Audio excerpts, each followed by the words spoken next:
Here's the situation, Father Hayes. Right now, you're saved. Despite everything, you're going to heaven. But if you jump off that bridge tonight, you damn yourself forever. Mind the gap. Father Michael Hayes had stopped praying 3 years ago. Though he still moved his lips during Mass, the words came automatically now. Muscle memory from 2 decades of priesthood. August enim corpus muum. This is my body. Empty syllables. Theatrical gestures. He elevated the host and saw nothing but bread. The Piccadilly line platform at Holloway Road Station was nearly empty at 11:47 p.m. Michael stood with his toe at the yellow line, close enough to feel the warm rush of steel air that preceded each train. In his coat pocket, folded into neat square, was a note. 3 sentences. An apology to his sister. Instructions for his funeral. No homily. Please, just get it over with. He wasn't going home tonight. The plan was simple. Ride to the end of the line, walk to Highgate Bridge. He'd chosen it carefully. High enough, isolated enough. By morning, they'd find him, and it would be over. No more pretending. No more standing in that pulpit feeling like a fraud. No more confessions, where people poured out their souls and he offered them empty platitudes about a god he no longer believed existed. The train arrived, the mechanical shriek. Michael boarded the last carriage. Only a few passengers. A woman asleep against the window, earbuds in. 2 students drunk and giggling, and a man in a dark suit sitting by the far doors. Michael took a seat and closed his eyes. 4 more steps, then the walk, then peace or oblivion. Same thing, really. Evenin', Father? Michael's eyes snapped open. The man in the suit had moved, now sitting directly across from him. How had he not heard him cross the carriage? The man was perhaps 50, clean-shaven, head gleaming under the fluorescent lights, with a face that was handsome in a hard sort of way. Sharp cheekbones, strong jaw. Wore a perfectly tailored navy suit and dark sunglasses despite the late hour. Something about him seemed slightly wrong, like a photograph with the contrast turned up too high. He smiled. It was all teeth. I'm sorry? Michael said. Your collar. The man's accent was pure East London, almost theatrical. I assume you're a priest, Father? Hayes. Michael Hayes. Lovely. The man extended his hand. His grip was cool and dry. Pleasure's all mine. Lovely night for a bit of theological contemplation, wouldn't you say? Michael turned to smile politely. I suppose. Feeling confused. Do you mind? The man gestured to the seat, though he was already sitting. I find the underground fascinating at this hour. All these people, hurtling through the dark, each carrying their private desperations. He paused, tilted his head. You look like a man who's made a decision. Final sort of decision. Just heading home. Michael lied. Yeah? Nah, I don't think so. The man's grin widened. But we'll come back to that, won't we? First, I'm curious about something. You're a man of God, yeah? Or at least you dress like one. Tell me, how do you square it? Square what? All the suffering, mate? All the pain! Cancer in kids, babies born with defects, earthquakes that kill thousands. The man leaned forward, sharp grin on his face. How do you reconcile a loving God with a world that's basically a torture chamber? Michael felt the familiar hollow ache. I don't or can't. Both? There is no God. Problem solved. The man laughed.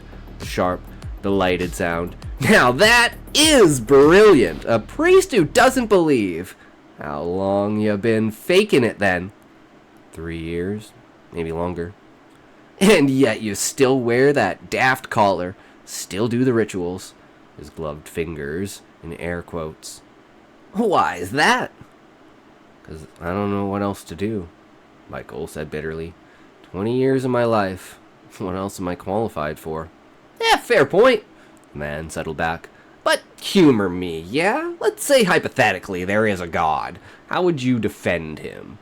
You must have before, no? Michael felt irritation rising. Not in the mood for philosophical debates. Course not. You're busy. You got a bridge to catch. The man's grin widened at Michael's sharp intake of breath. Don't worry, I'm not gonna stop you, but we've got time before your stop, so indulge me. Childhood cancer, that's your big one, isn't it? How does God justify that? He doesn't. He can't. It's indefensible. Well, go on then, make the case anyway. You're a priest, you've made it before. What did you used to tell grieving parents? Michael's jaw clenched. I'd say free will. God gave humans free will, which means he can't interfere without making us puppets. But childhood cancer isn't about free will, is it? That's just cells misbehaving. Natural evil. Then I'd say... Michael paused, hating that he was engaging. I'd say that the universe with consistent physical laws is necessary for free will to mean anything. If God constantly intervened, we couldn't learn, couldn't grow, couldn't make genuine choices. Interesting. The man's voice was mocking. So God's hands are tied by his own rules. Sounds a bit weak, doesn't it? No. Michael stopped himself. Why was he defending this? It doesn't matter. I don't believe it anymore. But you did once. The logic still holds, don't it? Even if you don't feel it. The man leaned forward. Here's what's funny to me, Father Hayes. Everyone wants to blame God for the cancer, for the earthquakes, for all the natural evil in the world. His grin turned sharp, predatory. But that's my bag, isn't it? That's all me! Michael blinked. What? The suffering, the disease, the entropy. When the first humans decided to tell God to sod off, they handed the world over to me. Death entered creation through sin. That's in your book, mate. I'm the prince of this world. The cancer, the birth defects, the natural disasters, that's my kingdom, my rules now. The man's laugh was genuinely amused. But everyone gives God the credit. Takes the piss. But it's brilliant, really. I corrupt his creation, induced death and disease, turned the whole thing into a nightmare, and everyone blames him for it. He gets all the hate while I get all the fun. Michael felt something cold crawl up his spine. Who are you? In a minute. For God's sake, first, answer the question. Is it God's fault, or is it Satan's? If God is all-powerful, he could stop him. So, yes, it's his fault for allowing it. Could he, though? Stop him? The man tilted his head. What if the rules are more complex than that? What if when humans chose to reject him, he had to honor that choice? Had to step back and let them live with the consequences? Michael struggled. That's just making excuses for divine negligence. Divine negligence! I love that. Or is it respect and free will? The man's voice took on a mocking edge. You can't have it both ways, Father. Either God respects human choice, even when that choice leads to death and corruption, or he doesn't. Which is it? But innocent children suffer because the world is broken, because humanity broke it, because sin has consequences that ripple outward. The man's grin widened. Not God's fault. Mine and yours. Collective effort, isn't it? But it's easier to blame the one who's actually trying to fix it than the one who broke it in the first place. Michael's hands clenched. This is sophistry. This is theology, and you know it. You used to know it anyway. The man leaned back. Here's what really gets me, though. People pray to God to fix the messes they create. And sometimes he does. Miracles happen, don't they? But when he doesn't intervene, When he lets natural law run its course, everyone says he doesn't exist. He laughed. Meanwhile, I'm over here causing chaos, and nobody even acknowledges my existence. It's perfect. I get to do whatever I want, and he gets the blame. Best arrangement I ever made. Train rattled through a tunnel. The lights flickered. You still haven't told me who you are, Michael said quietly. Haven't I? I thought it was obvious. The man removed his sunglasses.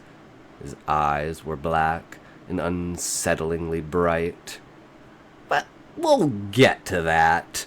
First, let's talk about morality. You said earlier there's no God. So where does morality come from? Evolutionary psychology, social constructs, empathy. All just brain chemistry, though? Isn't it? Just chemicals firing? So why should anyone care about morality if it's just programming? Because we live in society. Because cooperation benefits everyone. Society is my favorite. A melting pot of sin. It only benefits survival.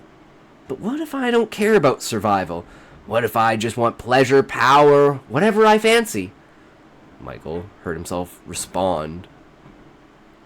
Then you'd be violating objective moral law. The words were out before he could stop them. Seminary training, muscle memory. The man's grin widened. Objective moral law. I thought you didn't believe in God. I don't. I mean, you can't have objective morality without God, mate. That's basic philosophy.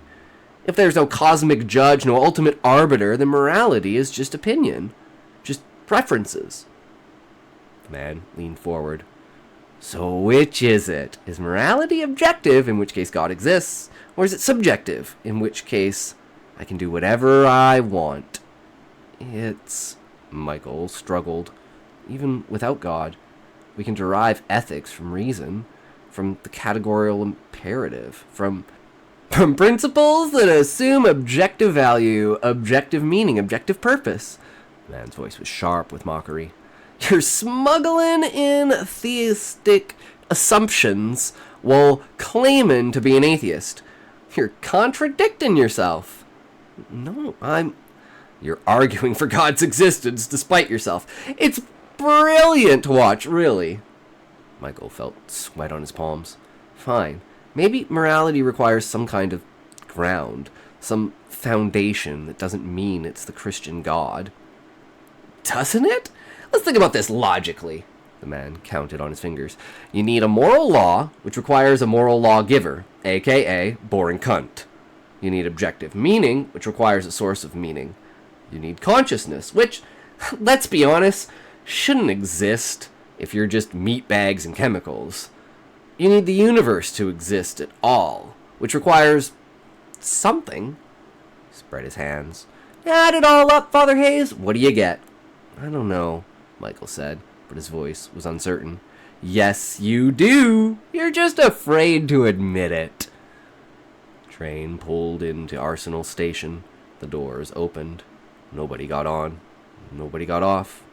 The doors closed. They continued into darkness. Here's what I think, the man said. I think you never actually stopped believing. You just got angry. Someone died. That little girl, probably. Sarah something? Michael's blood ran cold. And you prayed and prayed and prayed to that twat, and she died anyway. And you decided that meant God didn't exist. But that's not atheism, man. That's just a tantrum. How did you... If you truly didn't believe, you wouldn't be angry. You can't be angry at something that doesn't exist. The man's grin was sharp. You're not an atheist. You're a believer who's sulking. Big difference. Michael found his voice. Even if God exists, I want nothing to do with him. A God who allows children to suffer is a God I can't worship. Even though I just explained that the suffering is my fault, not his? Fuck's sake, he's still getting the credit! He could stop you. That hypocrite? Could he? Without violating free will, without turning humans into robots. The man laughed. You want God to interfere constantly, to wrap everyone in cotton wool, to prevent all consequences of all choices. You don't want a God, you want a cosmic nanny. I want a God who actually cares. He's a knobhead, but he does care. That's why he became one of you, innit? Came down here, experienced the suffering himself, yada yada, died on the cross, yada yada, to fix what you lot broke.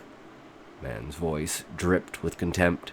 And you say he doesn't care. Brilliant! He literally died for you, and you're whining that he didn't save one stupid brat from leukemia that exists because of human sin in the first place. Michael was breathing hard. You're trying to make me believe again. I'm not trying to make you do anything. I'm just pointing out that your logic is shaky, that your atheism is based on emotion, not reason. Man tilted his head. And that every time you try to argue against God, you end up arguing for him instead. That's not... Isn't it? You keep appealing to objective morality, objective meaning, objective value. You keep acting as if good and evil are real things, not just preferences. You keep assuming the universe should make sense, should be just, should reward good and punish evil. The man's grin widened. None of that works without me and him, mate. None of it. Michael felt something shift inside him. A horrible realization crept in. You're right, he said slowly, about the arguments. The logic does hold. Even without faith, the logic holds. Of course it does! But that doesn't mean I have to worship him. Even if God exists, even if he's real, I can still choose to reject him.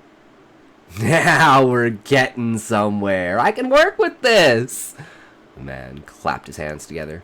That's the truth of it, isn't it? Not whether God exists. You're realizing he does. The question is whether you'll accept him or tell him to sod off and be mine. The train rattled on. Michael glanced at the map above the doors.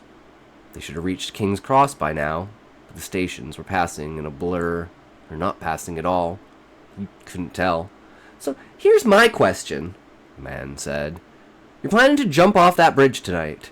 You've got your notes and everything. Very organized. But answer me this. Why? Because I can't do this anymore. The pretending, the emptiness. And what do you think happens when you jump? Nothing. Oblivion. Peace. Peace. The man's laugh was sharp. You think death is peace? That's adorable. What else could it be? Well, that depends, doesn't it? On whether God exists. The man leaned forward, and his voice dropped. See, if you're right, if there's no God, no afterlife, no cosmic justice, then yeah, you just stop existing, problem solved. He paused. But if you're wrong... Man's grin huge. Michael's throat tightened. If God exists, and we've kinda established he probably does, ain't we? Then what happens when you die? Heaven or hell, supposedly. Supposedly? The man's grin was terrible now. Let's talk about that then. Let's talk about what determines where you end up.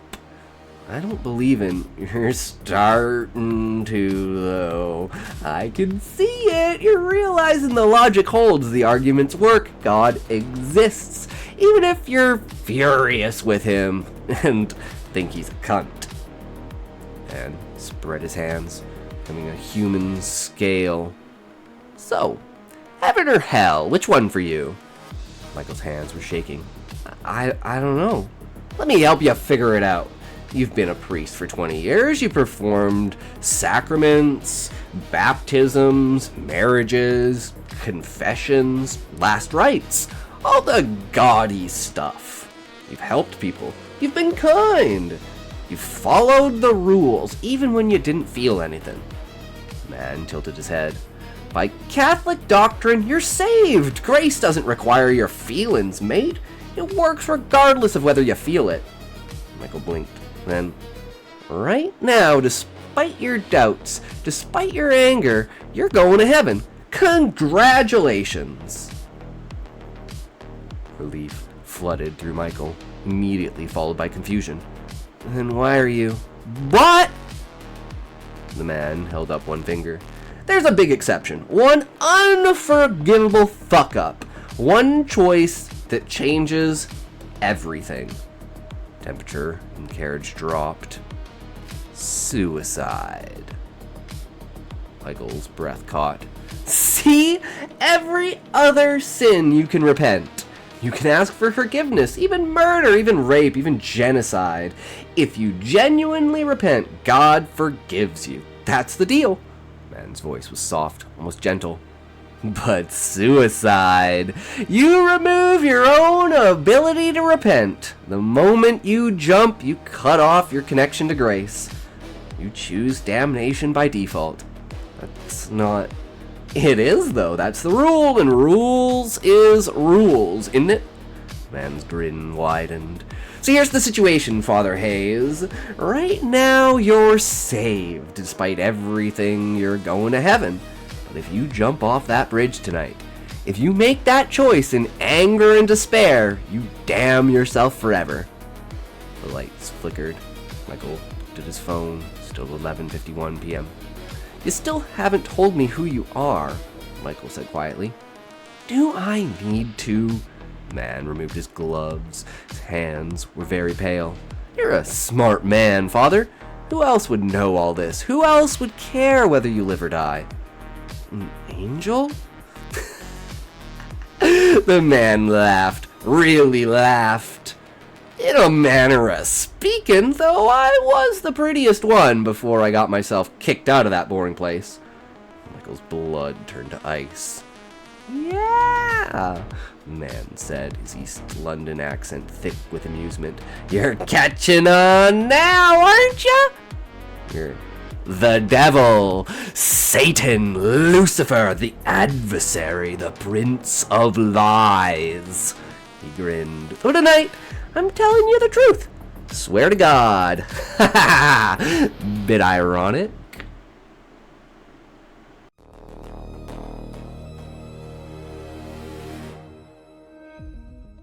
Spencer felt no guilt and possessed no discernible conscience. He was death personified, sent to this world for one purpose only, to deliver murder and bloody mayhem upon an unsuspecting and helpless public. Death's lottery. The night was dark and cold, winds blowing through the streets, but otherwise there was hardly a sound to be heard. Silence and solitude suited the killer just fine. He worked alone, keeping to the shadows, exploiting cracks in the social fabric, and indulging his sadistic fantasies under the cover of darkness. His passion was murder, unseen and unheard. Thomas Spencer was a man in control. He knew exactly what he wanted from life and what would bring him satisfaction. Spencer felt no guilt and possessed no discernible conscience. He was death personified, sent to this world for one purpose only, to deliver murder and bloody mayhem upon an unsuspecting and helpless public. Spencer swore as he struggled to drag the wrapped body through the mud. She'd been a slight girl when alive. They always seemed heavier when dead. It was a good 100 yards or so from his parked transit van to the shallow grave he dug in the woods. And he'd have to drag her cold and lifeless body the whole way. He supposed this was the girl's revenge. Her plot to make him pay from beyond the grave. Spencer knew he should have kept her alive until they reached the graveside, but his twisted passions had gotten the better of him. Her whimpering and constant crying had been too much to bear, and so he'd strangled his victim to death in the back of his van, only moments after he'd finished violating her. Murderer never learnt his victim's name. Didn't matter to him, never would. He'd been following this one for a while, several weeks of discreetly monitoring her movements, learning her routine, and waiting for his moment to pounce. In this respect, at least, Thomas Spencer was no different from any other ruthless and deadly predator. He'd taken her this afternoon, grabbed the girl in a lonely stretch of road as she walked home from school. She hadn't put up much of a fight as he flung her into the rear of his black van, quickly binding and gagging her with duct tape as she cried and begged for mercy. This was Spencer's third murder, and he'd refined his methods each time. He recalled every exquisite detail of each killing, the adrenaline rush during the kidnap, the absolute power he felt as he snuffed out a young life. The first one was a bloody mess. The target had fought back, forcing him to kill her in the middle of the street and flee on foot. Spencer didn't know how the police hadn't caught him after that fiasco. He'd learned a lot since then, and now wore latex gloves, a boiler suit, and a mask, making sure there were no witnesses, no forensic evidence, and disposing of the victim's mobile phone, which could be tracked by the cops. Spencer wasn't a fool. He knew they'd probably catch him in the end, but he'd never stop, couldn't stop. This was his hidden addiction, and murder was better than heroin.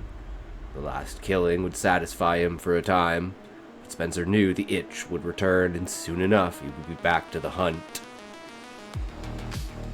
The killer grunted as he dragged the body bag the last few yards before reaching the grave. He'd chosen this spot, located within isolated wood miles outside of town, digging the grave and marking the location with GPS, paid to be prepared. Spencer couldn't resist one last look at his victim before tossing her into the hole, pulling the big Bing bag over so slightly so to look upon her now cold, pale, and lifeless face, inhaling the foul stench of death whilst he did so. She had been a pretty one in life, beautiful and innocent. Spencer had destroyed that innocence, crushing the child without mercy. She was nothing to him, nothing but a thing, a body to use to indulge his own sick pleasures. He didn't care that she was dead, nor did he feel any sympathy for her family, whoever they may be. He remembered the second girl, vividly recalling the television appeals made by her teary-eyed parents in the days that followed her disappearance. Spencer enjoyed watching them suffer, and they'd never found the body. In days past, he'd often wondered what was wrong with him. How could Thomas Spencer commit such evil acts and feel no remorse? He didn't know. The man hadn't had a particularly traumatic childhood. His mother had loved him, always giving her only son whatever he wanted. So why was he like this? Spencer didn't worry about such things these days, and he no longer tried to control his impulses. A man needed to accept his true nature before he could be at peace. The killer pushed these thoughts to the back of his mind as he casually kicked the body into the hole, picking up his spade, and began to fill the grave with dirt. He was halfway through when a wave of intense paranoia hit him. A cold chill went down the killer's spine as he laid down the spade in the bushes. A branch cracking in the trees above felt like he was being watched, as if a judgmental and vengeful spirit was observing his every move. The darkness was no longer his friend. The shadows could not protect him. Instead, they would devour him whole. Spencer shook his head dismissively, bringing himself back to reality. He was being stupid, letting his anxieties get the better of him. Thomas Spencer was not afraid of anything. He was the man who inspired fear in others, the wolf amongst the sheep. The killer wasted no more time before picking up his spade, quickly filling the shallow grave with black soil, and striding through the darkened forest, soon making his way back to his van, parked in a lay-by along the lonely country road. It was easy, so easy, to kill a human being. Getting away with murder, that was the tricky part. He would burn the clothes he'd worn, wash the back of the van thoroughly with bleach, and keep a low profile for the next few days, all the time praying that no one had witnessed the kidnapping. There would be a large-scale investigation into the girl's disappearance and a massive search of the vicinity, but, with any luck, they would not discover the body. And then, when the heat was off, Spencer could go back to the hunt, searching out his next victim.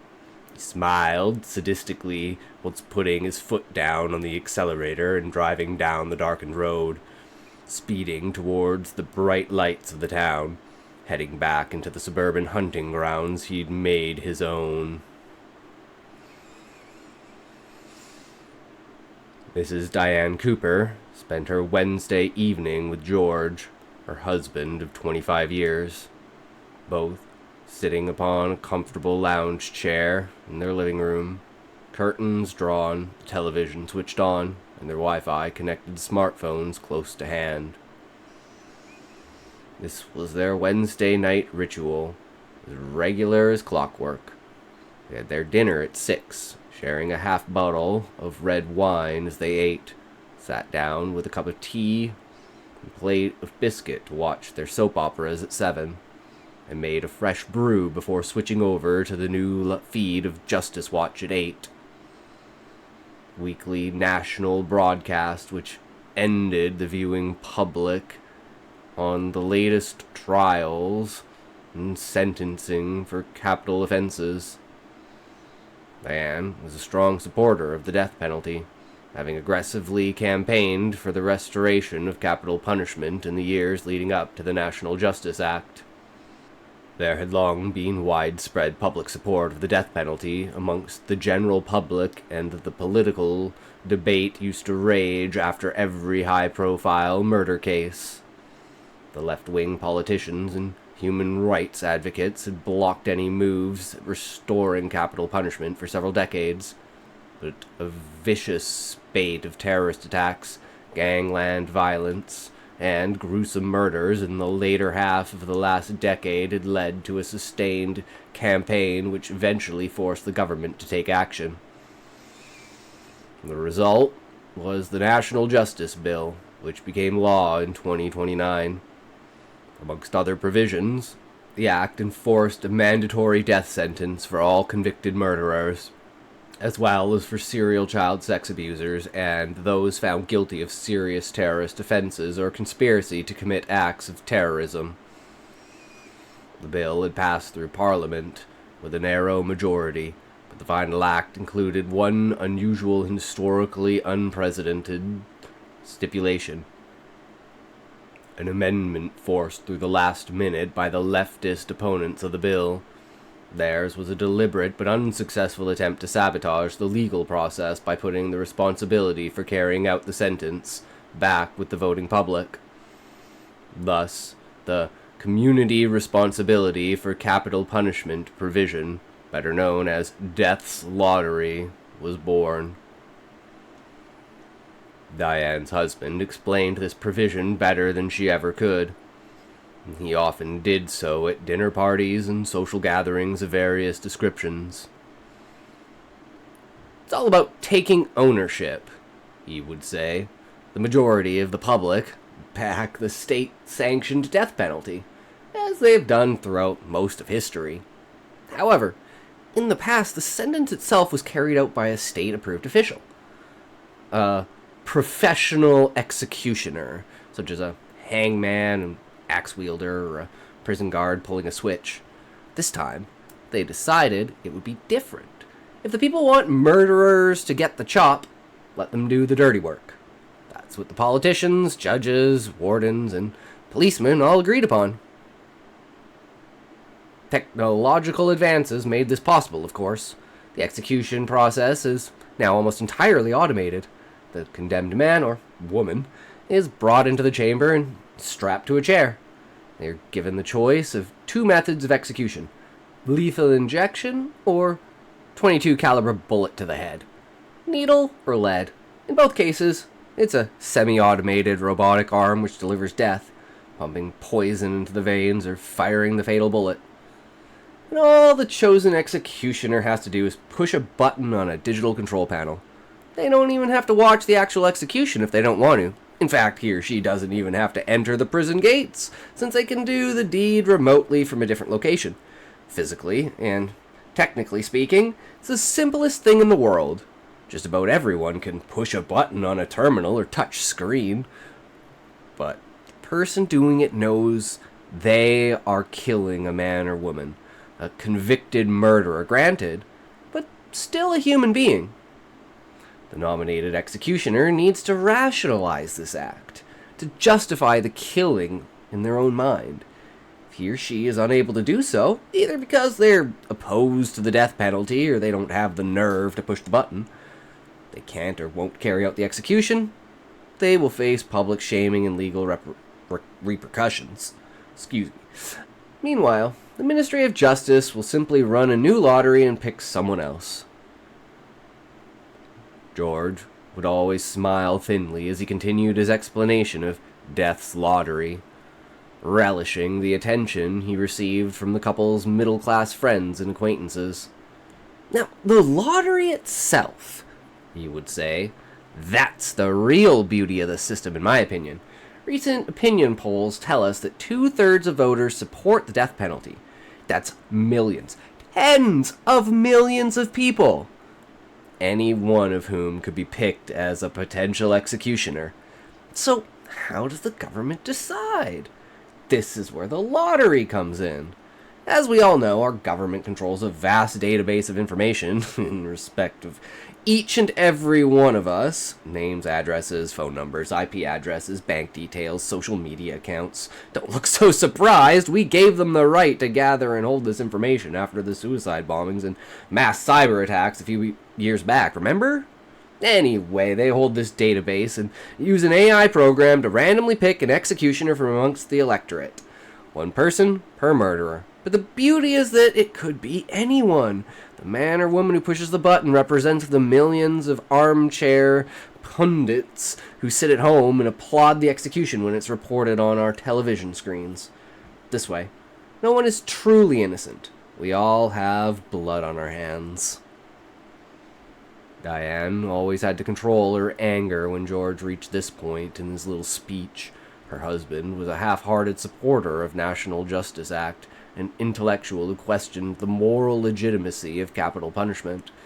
Unfortunately, his views and opinions had rubbed off on their two grown-up children, David, 22, a trainee accountant, and Sarah, 19, studying law at university. Diane was ashamed to admit that both of her children were opposed to capital punishment. Both had their heads filled with youthful idealism, the naive concepts that all people were fundamentally good, that society was to blame for crime, and good and evil were relative concepts. Sarah, in particular, was strongly opposed to the death penalty and vowed to fight against the NJA once she graduated. Sarah's naive beliefs were a constraint, frustration to her mother, and they too frequently argued on this point. Diane's final argument was always the same. She always told her daughter that she would understand once she had children of her own. At that point, Sarah would roll her eyes dismissively and disengage from the conversation. What more could Diane say? Her daughter was too young to understand. She couldn't yet appreciate the unbreakable bond that a mother had with her child, or the fierce maternal instinct to protect one's offspring. When Diane heard about young men stabbed, young women raped, her innocent children abducted, all she could think of was her own two children and how she would feel if something happened to one of them. There was evil in this world, no doubt about it. A man so evil to commit murder, to kill an innocent. He did not deserve a second chance. Death was the only option in such a case, and Diane Cooper wasn't afraid to say so. Now, Diane relaxed in her armchair, sitting back as she raised a mug of piping hot tea to her mouth, sipping cautiously as she reached for a biscuit. "Here we go," said George, as the program began. "I wonder who's for the chop this week?" Diane tutted, ignoring her husband's facetious comment as she intently watched the show's introduction. Bradley Anderson was the presenter of tonight's Justice Watch. Good. Diane liked him. She admired his good looks, blonde hair, and blue eyes, and his well-clipped accent. Bradley was a fine presenter. He had a way of emphasizing the seriousness of the crimes, whilst at the same time presenting a warm and friendly personality for the benefit of his millions of weekly viewers. Naturally, George hated the man, and her husband was rarely afraid of expressing his views in the most vocal terms. Diane tried to drown out her husband's complaints, but eventually she had to shush him in order to hear the television. "Good evening, my friends and countrymen," said Brady Anderson. "My fellow supporters of justice. A week has passed since our last broadcast, and in the last 7 days, courts around this great nation have been busy dispensing justice to the worst criminals and killers in our society. Scum who pollute our good society with their evil acts, their ideologies. Tonight, we are pleased to announce successful convictions in 3 capital cases." The image on screen changed to sharp CCTV footage of a darkened city street. A young black man could clearly be seen striding down the pavement, stalking a couple further up the road. Silver-colored object suddenly appeared in the assailant's hand. A gun. The attacker raised his weapon, and 2 flashes of light followed in quick succession. The man and woman were eventually both shot in the back of their heads, their gaping bullet wounds evident as their limp bodies fell down to the blood-stained pavement. Pedestrians screamed and fled in terror as the gunman made good his escape. "Dear God!" George exclaimed in shock. Justice Watch didn't spare the gory details. They allowed audiences to see the full horror of the crimes committed with the deliberate intention of shocking and outraging their viewers. Diane agreed with this approach 100%. Certainly, the gruesome footage was often hard to watch, and it sometimes made her feel sick to her stomach. But how else could they get the message out to the viewing public? How else could they make them understand? The image changed back to the presenter in the studio with a still photograph of the killer in the background. Subject: Carlwright Anthony, a.k.a. Bullet, age 21, narrated Bradley. Convicted of 2 counts of premeditated murder. His victims: a rival gang member called Carl Rodriguez and his girlfriend, Tia Burns. Both were killed instantly after being shot at point-blank range. Miss Burns was 3 months pregnant at the time of her death. Mr. Cartwright was well known to the police as a violent gangster with previous convictions for common assaults and possession of a Class A drug with intent to supply. Cartwright has been convicted by a jury of his peers on 2 counts of murder. His lawyers appealed the sentence on the grounds of diminished responsibility, claiming their defendant was not accountable for his actions due to his intoxication on methamphetamines at the time of the murders. However, Cartwright's final appeal has been rejected by the Supreme Court, and so his sentence will be carried out by the candidate picked at random by our computer.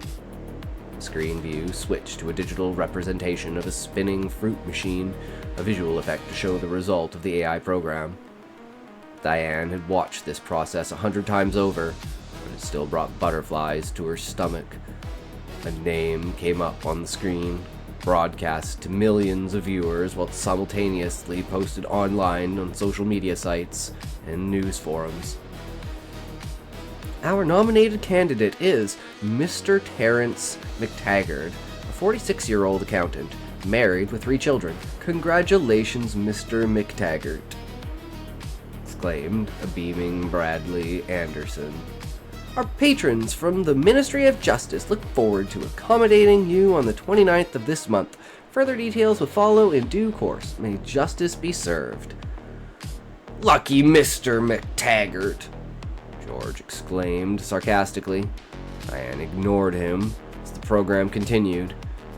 A different CCTV clip showed a bearded Asian man weaving through a dense crowd of what looked like football supporters whilst carrying a large rucksack on his back. All hell broke loose as a number of men and women, evidently undercover police officers, quickly surrounded the Asian man. Before the suspect could react, one of the policemen drew a weapon and fired from close range. It was not a gun, but a taser. The suspect collapsed onto the concrete, his body twitching violently as electricity flowed through him. The remaining officers promptly secured the rucksack before the video clip ended. The camera returned to Bradley Anderson with a headshot set behind him of the same Asian man from the footage, this time dressed in traditional Islamic clothing. Subject: Ali Mustafa, the presenter announced, 31 years old and long known to police as having links to Islamic extremist groups. Previously convicted under the Misuse of Communications Act for posting comments online in support of terrorism, Mr. Ali was convicted in a closed special court of attempted murder and terrorist conspiracy. His plan was to detonate a homemade nail bomb in the middle of a crowd of supporters outside of the National Stadium on March Day. Luckily, heroic members of our police force, acting on intelligence, were able to foil the heinous plot and apprehend Mr. Ali without bloodshed. Mr. Ali has no right to appeal his sentence as per the provisions of the Prevention of Terrorism Act 2027. He is therefore condemned to death. The lottery process was repeated, and another name was picked. Diane barely listened to the details. She was that angry. The war had been over for years, but still those people were at it, still trying to murder innocents in the name of their twisted religious ideology. She had no sympathy for this Mustafa Ali, a terrorist, and wanted to martyr himself whilst killing and maiming dozens of people. Instead, he would die alone as the whole nation watched.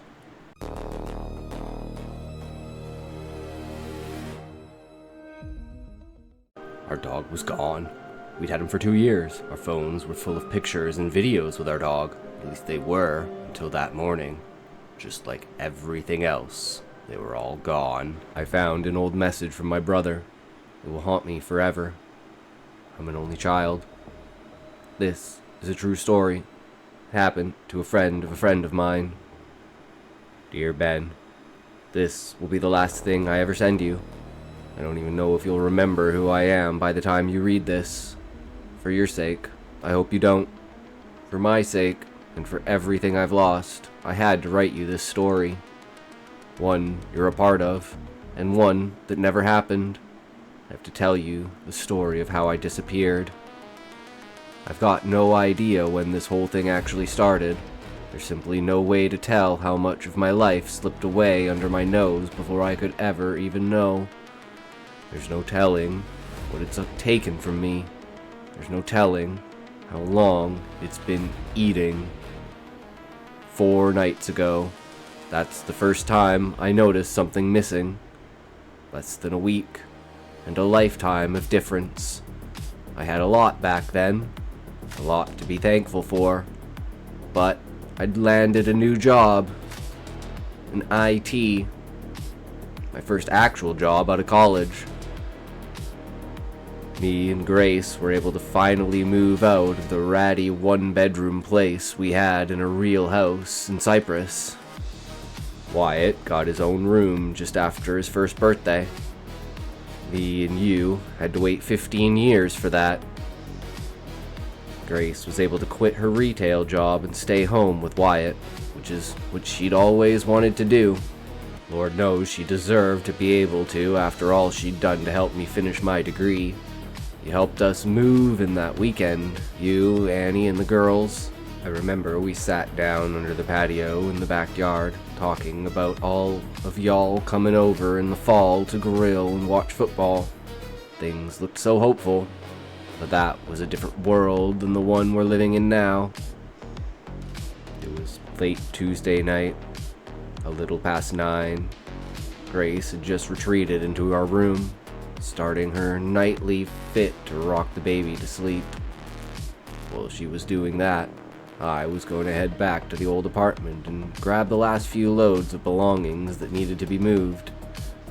By Tuesday night, most of the boxes were residing in our living room, and I'd made almost 5 trips Monday after work. There still remained about 2 carloads left. I remember looking at it all Saturday after you and I had worked all day to move the big stuff, knowing that all was left, and asked myself how so much could fit in our little hole in the wall. I snuck out as quietly as I could to my car in the garage, being careful not to make a sound to wake Wyatt. He's a really light sleeper, and I didn't want to make the already difficult task of getting him to sleep any more of a burden on Grace. I was able to get out of the house without much of a sound and started my car. It wasn't until I was halfway down the street when I realized I'd forgotten the keys to our old place. I turned the car around, grateful to not have only gone that far. The drive between our apartment and house was a solid 20 minutes, and I'd already made the mistake of going all that way without a key once that weekend. I opened the garage door into the kitchen with just as much caution as I had left with. The house was completely dark, save my car's low beams shining through the open door into the kitchen. It was just enough to see where the key should have been. A little key ring holder right next to the pantry. I say should because it wasn't there. It was missing. An annoyed sigh left my mouth. I'd left them on that key ring the night before just in case Grace needed to run and grab something urgent. God only knew where they'd traveled in those 24 hours. The whole reason we only had one key between us in the first place was because of Wyatt's excessive need to play with them, even after we decided maybe the house keys weren't the best toy for an 11-month-old to be playing with and got him some baby keys. He'd only ever be satisfied by the jingle-jangle of the real thing. I looked out at the sea of boxes crowding the living room, hoping I wouldn't have to go searching through them. Flipping on my phone flashlight, I started carefully opening drawers to the kitchen, hoping maybe Grace had used them and just put them back in an odd spot. Her soft lullaby was still filling the silence of our house. It'd still be a good while before I could ask her. I moved at a snail's pace, trying every drawer, trying to be quiet as possible. I probably could have gone quicker, made a little more noise since we had a much larger buffer of space in the new house. But having lived in such a small apartment for so long and having woken the baby by even the slightest of movements had trained me to be overly hesitant. Every creak felt like a shout, no matter how careful I was. My search of the drawers proved barren. I started on the living room, trying my best to dodge around our scattered boxes of belongings and scan the floor with my flashlight, keeping my eye peeled for a glint of anything shiny. Still nothing. I decided it was probably going to be easier to just wait until Wyatt was down and I could ask Grace if she'd seen them. If not, I could at least flip the lights back on and actually see where I was going. I turned back around to snake back through the living room to turn off my still-running car when I felt my foot catch against a stack of the boxes and sent me stumbling over. What followed was a crash that probably could have heard 3 houses down.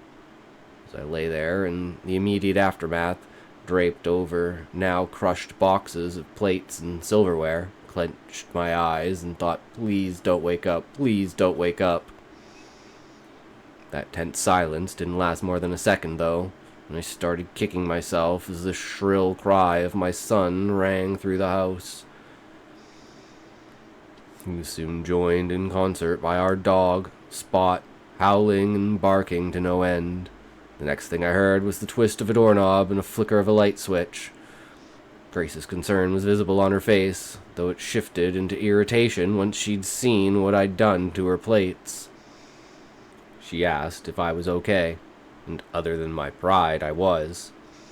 I went ahead and took the opportunity to ask about the keys. She said she hadn't seen them, that she'd needed to go back to get some stuff for Wyatt's room and couldn't find them earlier. Maybe I hadn't put them back then? I knew I had, but I wasn't about to try and blame her for losing them while she was shushing the crying child I'd just woke. Flipping on the lights, I carried out a very half-hearted search through my floorboard, in between my seats, and in my center console. I knew for a fact I had put them back on that key ring the night before, and just as I expected, the search came up empty. The last load would have to wait until tomorrow. My phone buzzed in my pocket, a text from Grace. If you can't find them, just drive over there and see if Michael will let you in. He let me in last time, when you were working nights and accidentally took the keys with you. Michael? The security guard. Worth a shot. Shut my car door and backed my way out of the garage. 20 minutes later, I arrived at our old complex. I pulled up to the front gate and threw the car into park. A lone security guard sat stationed in the guard's shack. He was an older man, maybe late 50s, definitely not cut out for night shifts anymore. His feet rested up on the desk in front of him, while his head slumped away from me and towards the propped-up iPhone blaring some shockingly old horror movie at max volume. I rolled down my car window and tried to catch his attention. When my voice didn't work, I tried knocking on the glass, gently at first, and then was also ignored. A couple of slams of my fist against the sliding window, and he finally jolted awake, brushing his fallen hat out of his face. He slowly rolled his chair over to the window, wearing his displeasure very openly on his face. "Can I help you?" he cracked through the remnants of his sleep after sliding the glass open. I noticed the yellowed name tag ironed on his shirt, Michael. A flicker of hope. I explained the situation as politely as I could, hoping it would help my chances. The look on his face didn't change. With a huff, Michael rolled away from the window and towards an ancient relic of a computer sitting on the desk where his feet had been elevated moments earlier. "Valid ID and unit number," he said blankly, reaching his arm out towards me. I retrieved my wallet from my pocket and handed over my driver's license. 322. He clacked away on the keyboard for a moment while I waited in awkward silence. All of a sudden, the keys stopped clicking and Michael's apathetic malaise turned into confusion. He brought the ID close to his face, moving his eyes from the humming screen to my ID and back again. "You sure about that? 322? "Fairly certain. I've only lived there for 3 years. Michael began to shake his head while scrolling down a list of apartments and names. "Well, I'm not seeing you listed here, Mr. Ward, so I'm afraid I can't help you." Flipped my driver's license back through the window and onto my lap. "Well, what do you mean I'm not listed?" I asked, taken aback. "I mean, there's no Daniel Ward that lives at this complex, and there's no one listed in 322. Suddenly dawned on me what must have happened. "Look, man, they probably already pulled us from the system because we just moved. We've got to be out by Friday. I've got like 4 or 5 boxes left in there. Just let me come get them, and you can get back to your nap." "Sorry, not without something to prove you live in that apartment." "What about my parking pass?" I turned to grab the parking pass that hung from the rearview mirror, but stopped mid-sentence when I realized it wasn't there. Put my head in my palm out of frustration. I must have already thrown it away without thinking. "Grace," I snapped my fingers. "Grace Ward. She's my wife. About a year or so ago, you let her and our son into 322 because I had the keys. Does that ring any bells?"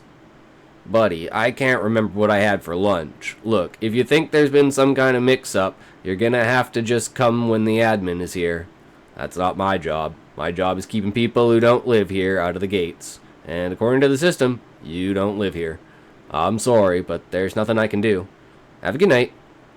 I got the impression he really wasn't all that sorry, but I saw I wasn't going to get anywhere and waved him away. He slammed the window back shut and resumed the position I'd found him in. Defeated, I turned the car around and started to trek back to the new house. By the time I got home, Grace and Wyatt were soundly asleep in the bed. I went through my nightly routine and collapsed down next to them. I was still tired from the move, tired from work, and tired from the night's ordeal. I was glad to join my wife and son in sleep. It didn't last long. I woke a few hours later and turned to see Grace holding her pillow over her ears. It was Spot. Something had him wound up again, and he was letting half the neighborhood know about it. I heard her mutter something about that stupid dog from under the pillow, and how she was going to be pissed if he woke Wyatt. I assured her I'd settle him down and flip the covers off myself, maybe a little redemption for earlier that night. Made my way out to the living room, sliding glass door to the backyard. He was all the way on the far end of the yard, snout hugged right up against the fence, barking with all the fury in his body. I called his name twice and gave a whistle, but he didn't stop. He stayed tensely glued to the slated boards, flashing his teeth at whatever he saw behind them. I called again, this time scolding him, but he still didn't come. Something wasn't right. He was prone to barking fits, but they were never so aggressive, and he usually always minded when I called him. I couldn't imagine at the time why he was so upset. My eyes looked deep into the thick tangled mess of oak trees and wild brush that backed up our property line. What did he see? I began to walk towards him. With every step, the air around me seemed to grow colder. It was mid-August, but by the time I reached the fence, I almost thought I could see my breath. I bent over to scoop him up and carry him inside when he whipped his head around and bit me on the hand. I yelled out in pain, and he immediately let go, running across the yard to the house. "What the hell, you stupid dog!" I brought my hand close to my eyes to try to see the damage in the darkness. He'd broken skin, but not by much. Mainly, it'd just given me a jolt. He's never so much as growled at me before. I turned my attention back to the dog, now laying on the patio whimpering. At least he wasn't barking anymore. What could have made him so on edge? My eyes turned to the fence. A chill from the air, from the fear, I'm not sure which, slid its way down my nerves. I took a step away towards the fence. My mind began to run wild. What was I about to see? I raised myself up and craned my neck over the fence to get a good look around. The answer caught my eye almost immediately, with its fluorescent yellow glow reflecting in the light of the moon. A tennis ball. One that had clearly been there a while, almost covered by the vines and thorny brush. I laughed to myself and walked briskly back to the house, trying to warm myself along the way. Spot was still whining next to the door, evidently still upset at his biting me and my scolding him. I slid back the glass door open and let him in. "It's okay, bud." He trotted quickly to the dog bed in the laundry room, folding himself up into a quiet and content ball. Problem solved. After quickly cleaning the small cup Spot had given me, I marched back on my own bed and climbed back in next to Grace. It'd been a long night, and I was more than exhausted. The clock beside our bed read 1 a.m. Just a few precious hours left to sleep, not nearly enough. Sleep didn't come as easy this second time around. I spent the rest of the night tossing and turning, trying to warm myself back up. That chill was persistent, but eventually exhaustion took over and I fell asleep. I woke up in an empty bed and the smell of frying bacon wafting into the room. A smile chased away the sour tiredness of my face, and I rolled out of the bed to face the day. Grace was already seated at the table by the time I got dressed and joined her and Wyatt. I gave her a soft kiss on the top of her head as I took my seat. We spent the morning together, eating breakfast, talking about how much we loved the new house, occasionally just looking with joy at our son playing in his little playpen we'd set up amongst all the cluttered boxes in the living room. It'd been a stressful weekend with the move, and all the troubles from the night before hadn't helped in that regard. That morning felt like it put it all back into perspective. Life was good.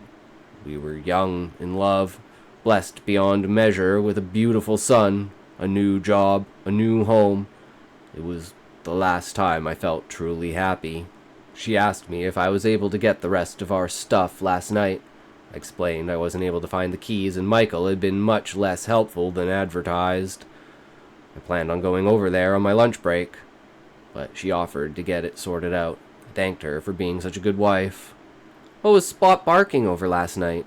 she asked in between bites of toast. He was going nuts. At least tell me it was worth it. Hardly. A tennis ball. Ugh. I get little enough sleep with that one over there. If he wasn't so cute, I'd say we get rid of the dog. Yeah, especially since he bit me when I tried to bring him inside. I held up my hand for her to see. "Seriously?" she gasped, dropping her fork into one of the surviving plates of my fall. She grabbed my hand and inspected the small wound he'd inflicted. "What's wrong with him? Do you think we should take him to a trainer or something?" "No, he calmed down as soon as I let him inside. Maybe a raccoon or something was out there too. Maybe spooked him. He's never done that before." "Yeah, but he's around Wyatt all the time." I saw her face change, obvious confusion sweeping over in an instant. "Wait, you put him inside last night?" My face probably mirrored hers at this point. Yeah, I let him come sleep in the bed in the laundry room. He was fine after that." "Did you let him back outside this morning?" Suddenly I understood her perplexed look. Started scanning around the house from the table, wondering where the dog was. I hadn't had the chance to install the doggy doors yet, so the only way he could get in or out was with one of us. I assumed you did," I croaked out. We both looked at each other with the same dumbfounded, unsure look, and stood to our feet. "Spot!" we began to call, searching the house. I immediately went to the laundry room. What I found, or rather didn't find, raised 100 more questions. I called for Grace, and she came running. I pointed out to the empty spot on the floor where his bed had been. "Are you sure you unpacked it already? When you said that I was wondering, I don't remember seeing it this morning." "Grace, I'm telling you, it was right there last night. I saw him lay down in it." "Maybe he drug it off to wherever he's at?" she stammered for an answer. "And his food bag?" I pointed to the empty spot next to the dryer, where the almost full 40-pound container of dog food was supposed to be.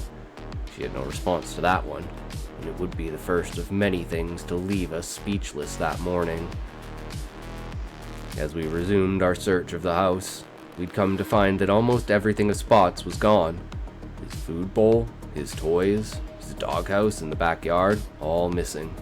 Grace and I fell on the couch, too dumbstruck to speak. Our family dog had just vanished into thin air without a trace, along with everything related to him. My mind raced to come up with some kind of rational explanation for it and failed miserably.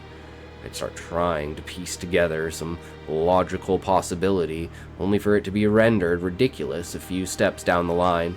None of them seemed very appealing. I kept coming back to the idea that there was someone in the house, that someone took him, but that didn't make any more sense than any other explanation. How and why would they steal all of Spot's things and leave the rest of us completely untouched? His belongings were scattered all over the house, and yet there wasn't a single one missed. They were all gone. "Oh my God, Danny!" Grace gasped suddenly, looking at her phone. The first day we'd moved in, we'd taken some pictures of the three of us with Spot in them to post on social media. They were gone now, erased like the rest of the evidence we'd ever owned a dog. She kept scrolling up through her camera roll. We'd had him for 2 years. Our phones were full of pictures and videos with our dog. At least they were until that morning. Just like everything else, they were all gone. I pulled out my own phone to check. Same story. "Danny, what's going on?" Grace asked me, her voice shaky. A pit had formed in my stomach, and an oppressive terror lowered itself onto my shoulders. It was fear like I had never known up until that point. The worst part about it was I couldn't say why. I didn't know what I could be afraid of. Our dog was missing. It wasn't like someone was pointing a gun to my head. There was just a pervasive sense of wrongness. I thought about the night before. How cold it had been. Why did I suddenly feel so cold sitting on the couch next to Grace? Had it been that freezing all morning?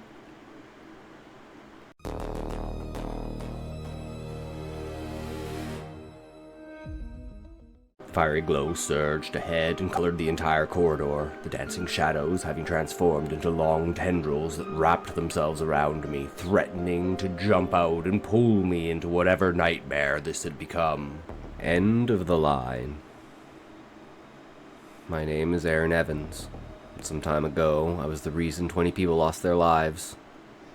I'm writing this in part to confess to the world what I've done and to describe to everyone the horrific yet eye-opening experience that brought me to this point. Let me start by explaining some facts about myself. I live in New York City, and am the CEO of a massive company producing plastic bags, though I will not name it here. A couple of days ago, one of my factories producing high-density polyethylene suffered a horrific explosion, ripping apart a massive chunk of the building, with eyewitness testimonies claiming to have seen the roof catapulted tens of feet into the air. The blinding light of the event lit up the city for miles. It took fire crews working all evening to get the blaze under control, and several of them, despite their training and equipment, were scorched with severe burns or were coughing out their lungs from smoke inhalation. The colossal pillar of black, billowing fumes that was still visible the next day, dwarfing even the tallest skyscrapers. When all was said and done, 20 people were confirmed dead. 15 of them died from the initial blast, and 5 others died from the causes such as lung damage, asphyxiation, or burns as they tried to escape the crumbling wreckage. That wasn't the end of the drama. As luck would have it, atmospheric conditions of the day had prevented pollutants from escaping up into the atmosphere, instead spreading their dangerous noxious gases around the city. We denied that there could have been any such toxins, dispersed at first to save face, but we soon caved under further investigation brought up by the fact that multiple people who were near the factory at the time reported smelling something bitter in the air, substantiated by the surviving workers complaining some days later about headaches and nausea. We eventually conceded that it was likely that the inferno released ample amounts of hydrogen cyanide, and that was enough to scare the city into ordering people within a few miles of the factory to stay in their homes until the fallout could escape. Obviously, there were many questions that followed about how such a problem even came to be, but we had assured the public we had investigated ourselves and found nothing wrong. It was eventually deemed a tragic accident caused by faulty wiring, the usual suspect. That was thanks to a fantastic PR team working diligently day and night to warp the narrative into whatever I saw fit. My name was clear, and I got off without even a slap on the wrist. But make no mistake, it was my fault, entirely. The story we came up with wasn't entirely untrue. It had faulty wiring that caused the initial fire that led to the explosion. However, the wiring would have never been faulty or exposed or nearly as dangerously close to the flammable chemicals had I listened to the concerns of the people who worked under me. I've always been a stuck-up rich prick, raised in a wealthy family, got sent to an elite private school with people in my wealth class, and inherited my parents' business basically immediately upon graduation. I never really had to fight for anything. It was all handed to me. And that, combined with how I was raised, led me to see the less fortunate as well. Lazy. You're wondering why I'm telling you all this information that will, well, obviously make you hate me. There are 2 reasons. 1, I've since learned the hard lesson that most of what I believed back then is false. And 2, it's necessary to understand the type of person I was. Factory workers had been trying desperately to unionize for years before the accident, and I fought them at every turn. Through successful propaganda, incessant delays, and the firing of most big advocates, I was always successful in busting them. Not only that, but they would frequently come to me with concerns. The place was outdated, to say the least, old and rusty. It was clear many of the machines there had never been replaced or renovated since my grandparents owned the place. They barely even worked, and the rundown, decrepit nature was generating horrifying safety hazards left and right. At the machines were still running, so why should I have forked over the extra cash to replace them? Now, all of what I'm saying may be confusing to you. I know very well that there was no recent news story breaking of something remotely describing what happened that night. And that's because, well, it never happened. I sense that this explanation leaves you with more questions than answers, so I guess I should stop beating around the bush. It was a couple of weeks after the incident. I had just left my penthouse apartment and was going to my block's local subway station. When crossing the street to the stairs I would use to get down to the platform, my eyes were glued to my phone, not even paying attention to the walking signal. Suddenly, seemingly out of nowhere, a car roared into my peripheral vision. I didn't even hear it until its horn screamed into my ears. The sound of its tires on the asphalt of the street drowned out by my thoughts in the hustle and bustle of the morning city. My heart was shot with adrenaline as I leapt into the air, hearing the screech of rubber slipping on the rock behind me as I sailed and collided with the ground. I let out a half-cry in agony as I slowly rolled over onto my stomach. Once I had processed what had happened and finally stood up straight, a burning fire was lit inside me. "Hey!" I yelled, storming right up to the driver, who was now running out of his car, the color now completely drained from his face. "Dipshit! Watch where you're going next time!" He didn't respond. In fact, nothing about him changed. He just stared head-on, his breath stuttering and hitching in several broken fragments. I rolled my eyes. I was running late.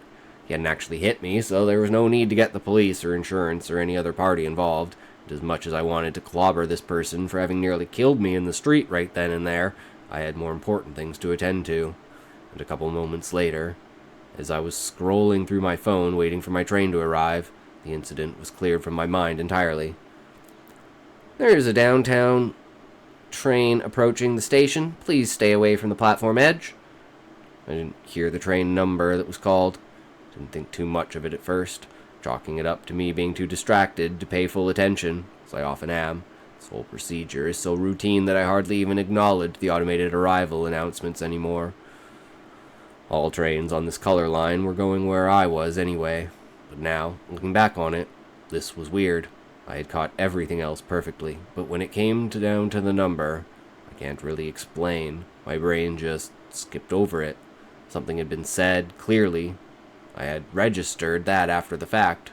It wasn't silence, and it wasn't gibberish either.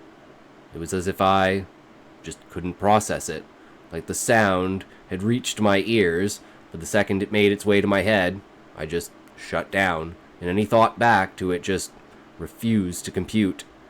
It's hard to put into words unless you experience it. I boarded, putting so much autonomy into my step that I was almost a robot. And when I finally made it to the car, finally looked up from my phone, and for the first time during this whole ordeal, I noticed that there was something off. The first thing that hit me was the smell. Ashes, smoke, and a slight hint of something else. It reminded me of a scorched piece of meat at first. A weird combination of burnt food, their scents mixed together so perfectly that I couldn't tell one from the other. In addition, there was an odd, metallic scent, like that of a penny, and a hint of sulfur.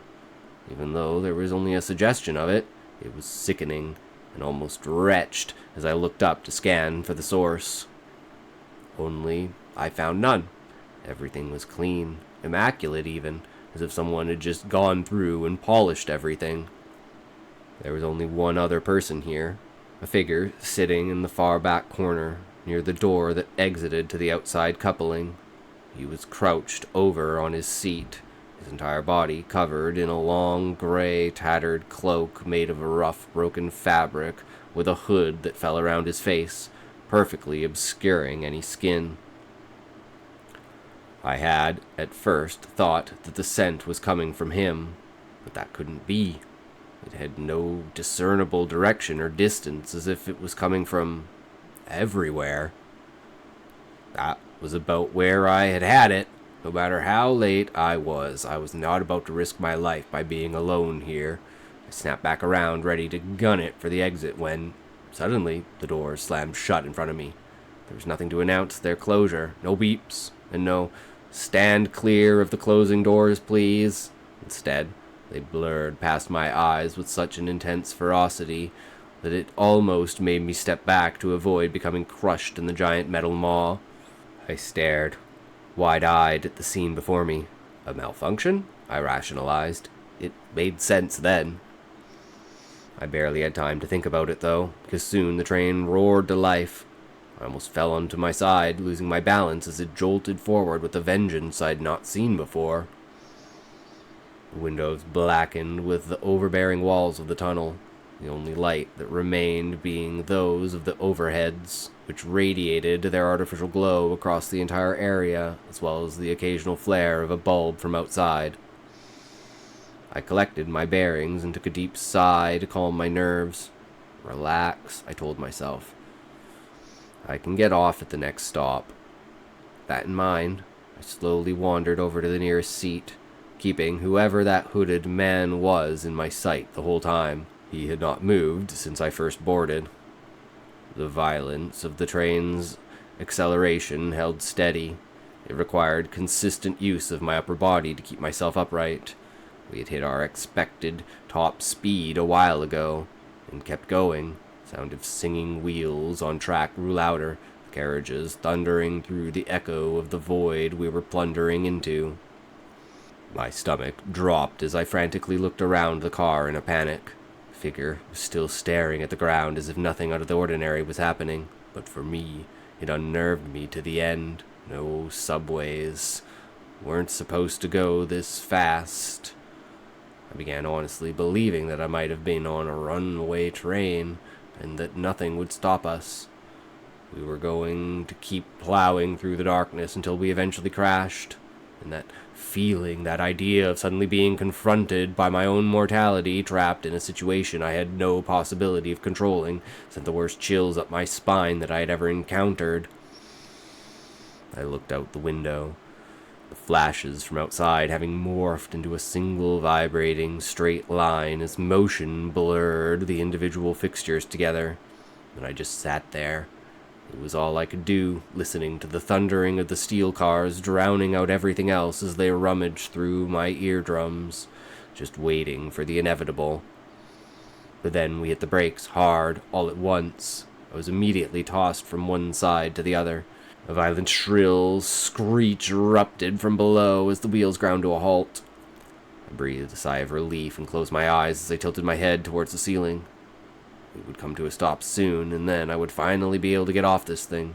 I didn't care about how late I was anymore. I just wanted out of this. Then I would run immediately to the MTA and give them peace of my mind about the situation they had put me in. Who knows? I probably would have checked for grounds to sue them, just to be sure. The void outside gave way to dim, yellowish light as we were pulled into a station. I jumped out of my seat and practically sprinted to the door, which opened almost immediately as we came to a complete stop. I practically burst from the train, determined to storm up to the next employee and give them a face full of what they had done. But those thoughts were put to rest almost immediately. Stepping onto the platform, I was assaulted with a tidal wave of warm, heavy, sticky air. This wasn't too weird, but the smell was a little odd, wet and earthy. Definitely better than what I had encountered on the train, but noticeable. Just a single look at the yellowish walls immediately pinned a culprit. Black spots dotted throughout almost every corner, crevice and tile, spreading and expanding their influence like an infestation. Mold. The place was covered in it. The walls were also deteriorating, covered in shades and strings of brown, green, and other unsightly colors, drooping down their entire length as if they were melting, and their text, signaling the name of the station, had been corroded to such an extent that it had become unreadable.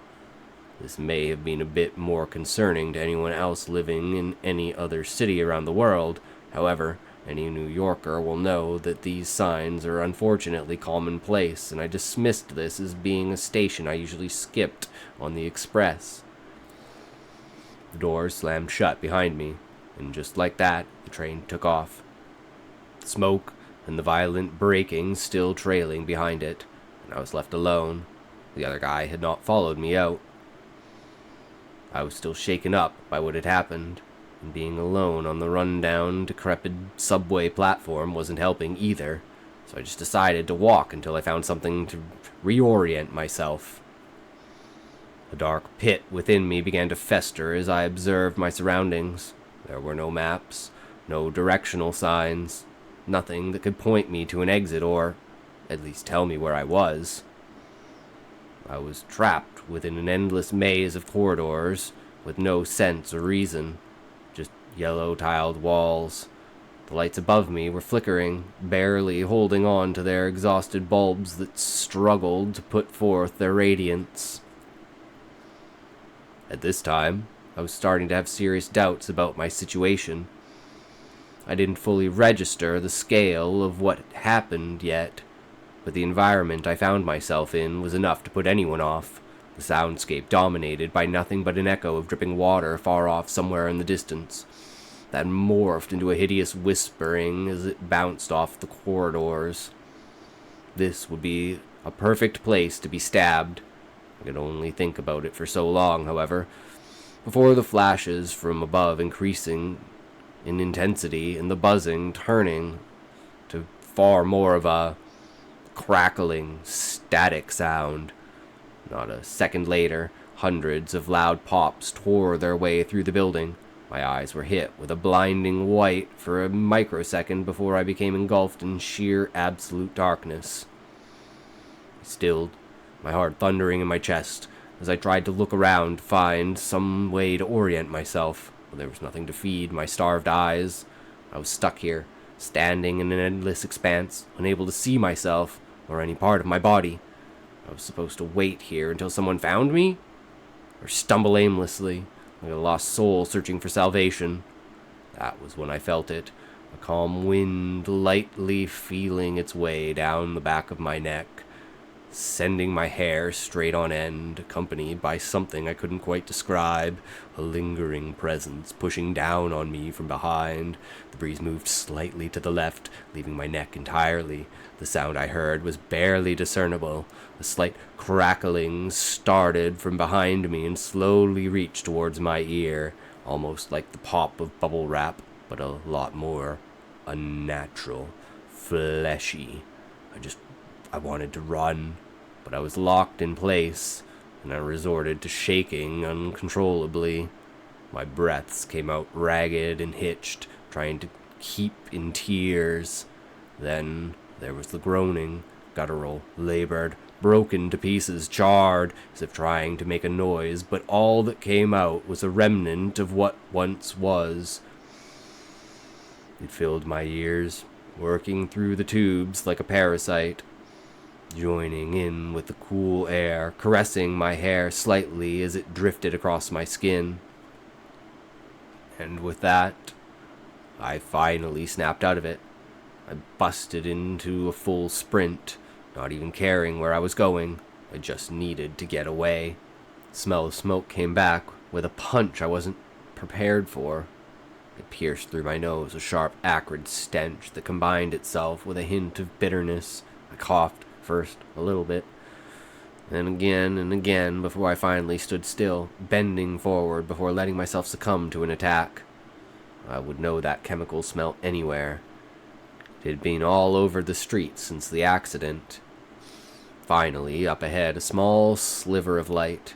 I unsteadily shook my way towards it, fighting off the last of my respiratory system's wear.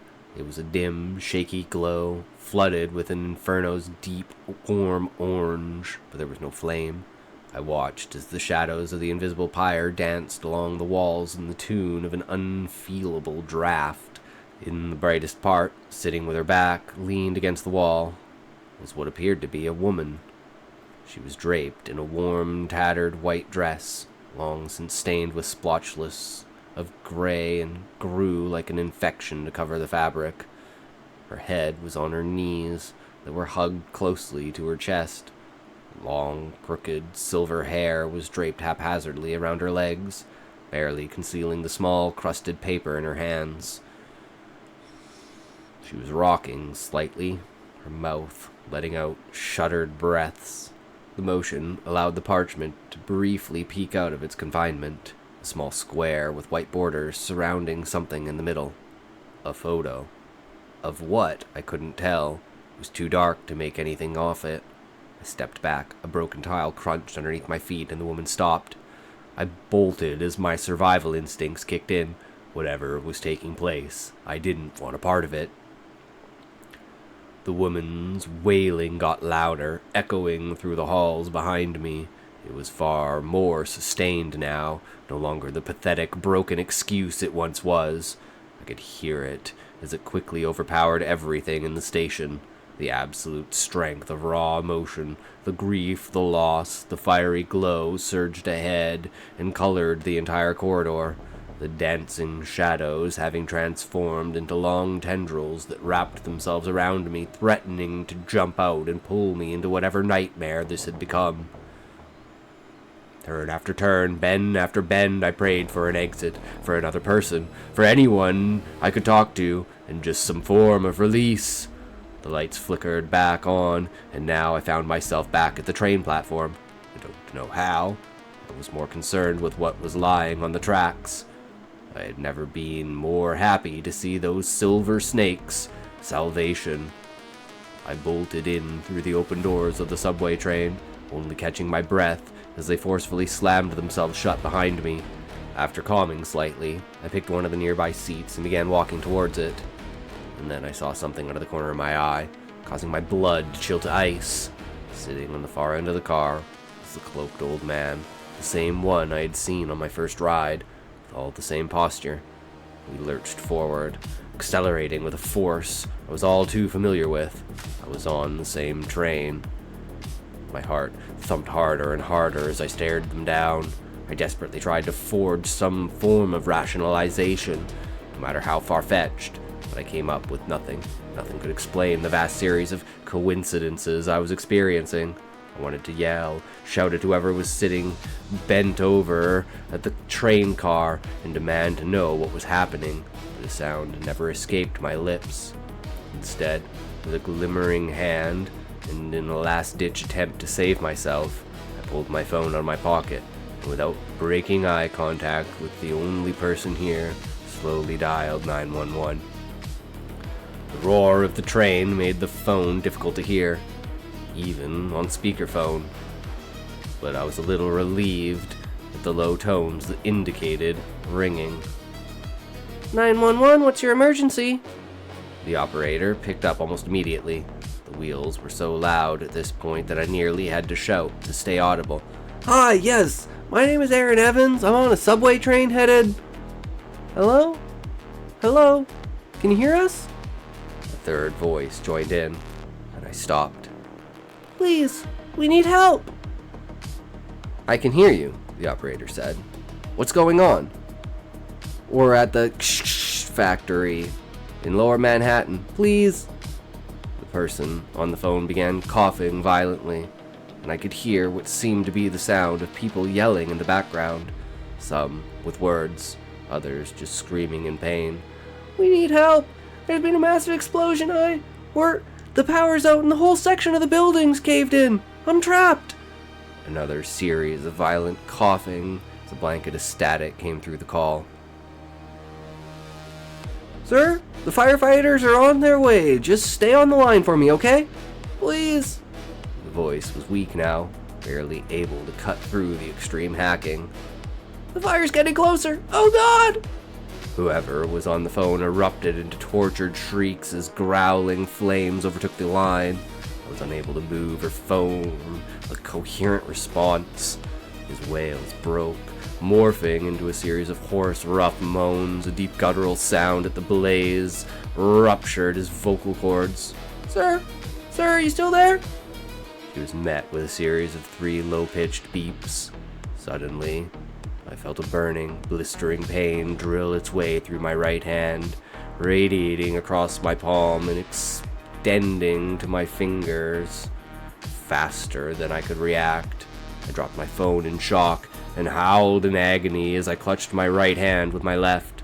The phone smashed onto the floor, and I stared as white smoke poured from its destroyed screen. I looked up. The figure was still there, in the corner, having not moved, and now I had more reason than ever not to engage. The strange occurrences could no longer be explained away. This was when I truly came to terms with the fact this was something greater than me, and the best I could do was try not to provoke whatever was causing this any further.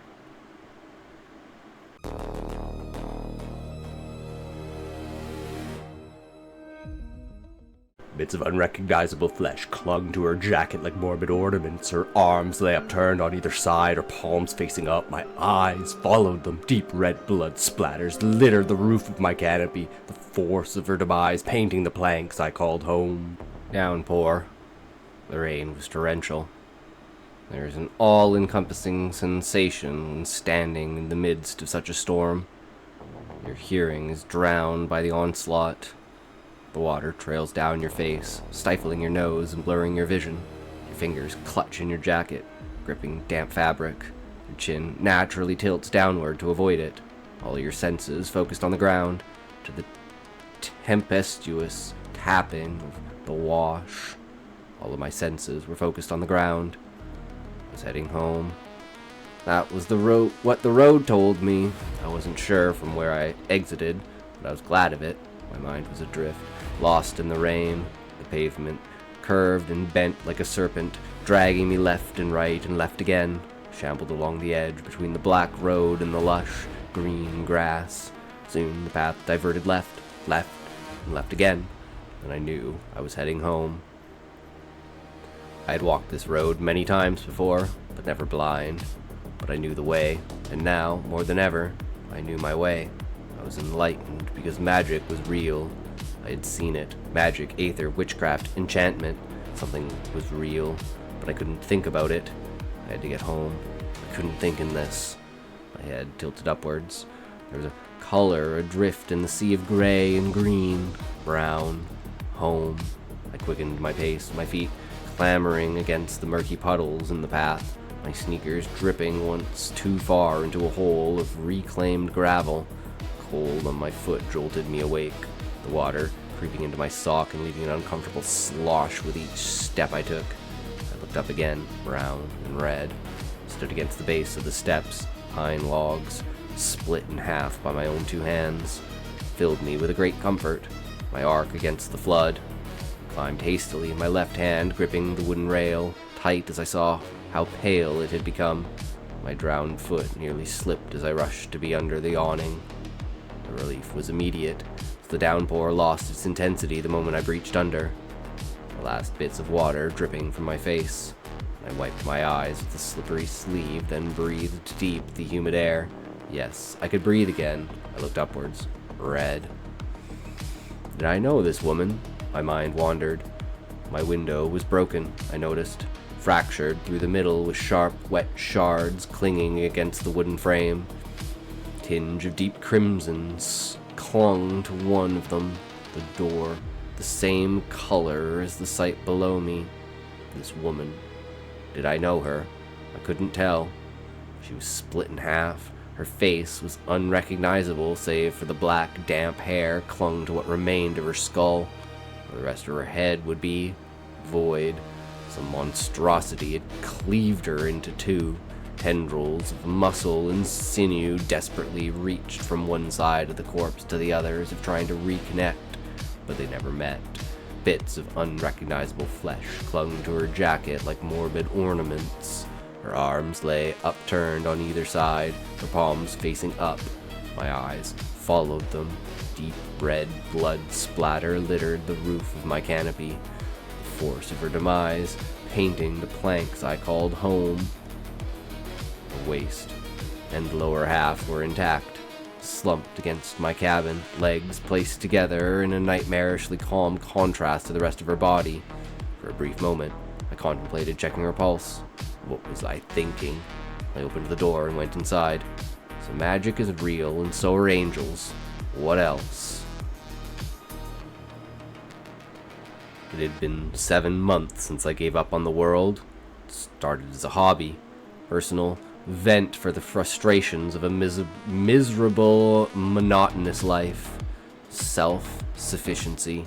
To stand alone among my wooden constructs and know that I have created something more important than I ever had before. I remember the relief I felt when submitting a data entry summary to my superiors.